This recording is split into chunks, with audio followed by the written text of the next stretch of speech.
There's a tool that lives under the history brush called the Art History brush, which is pretty fun to use. It also gives you the ability to convince your family and friends that you're a painter.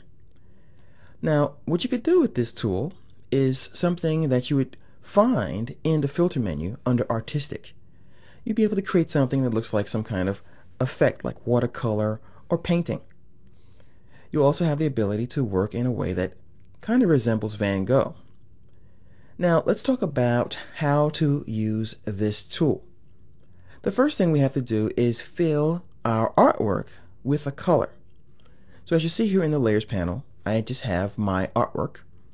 I'm literally going to fill it in with this blue color. So I'm going to press Alt or Option and Delete, and then I've completely covered over that artwork.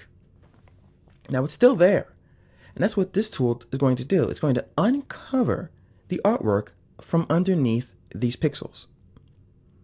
I can work on this by changing my brush size, and of course the hardness or softness of the brush. I can determine to work with it in a different modes, such as darken, lighten, or any of the others. I can also dictate the opacity. And the really important areas are over here. We can work with the stroke type, such as tight, short, which will give you those really cool short strokes. We can do a tight curl, a dab, and others, and I'll experiment with these in a moment. We can also determine the area, which dictates how far the effect will go from the brush itself, and the tolerance. Tolerance is something you've seen before if you have scanned around in this tutorial and experimented with things such as the Magic Wand tool. Tolerance is going to tell the Art History brush how different the pixels have to be before the effect is applied. So if I put the tolerance all the way at 100% and I start to paint, I don't see any difference. So the tolerance says, all right, if the color is this blue and exactly this blue, then don't do anything. But if it's different from this blue in any way, then apply the effect. So I'm going to drop this down pretty low, and I'm also going to choose tight curl, and now I'm going to start painting. Right away you see what happens.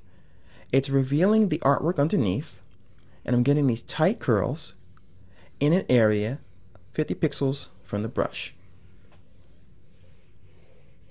So I can just keep doing that until I reveal a really cool abstract version of that wave. I'm going to undo that. If I click and hold my mouse down, the curls will form on their own, which is kind of cool. I'll undo that again. Now what I'm going to do is I'm going to reduce the area to 20 pixels. I'm going to drop the opacity down, and I'm going to go to, let's see, a dab.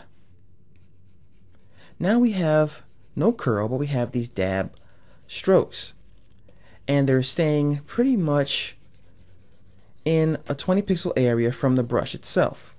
So I'm able to get this really kind of cool impressionistic, post-impressionistic, or one of those things kind of effects in my artwork. Now I took art history in college for 4 years, but you know what?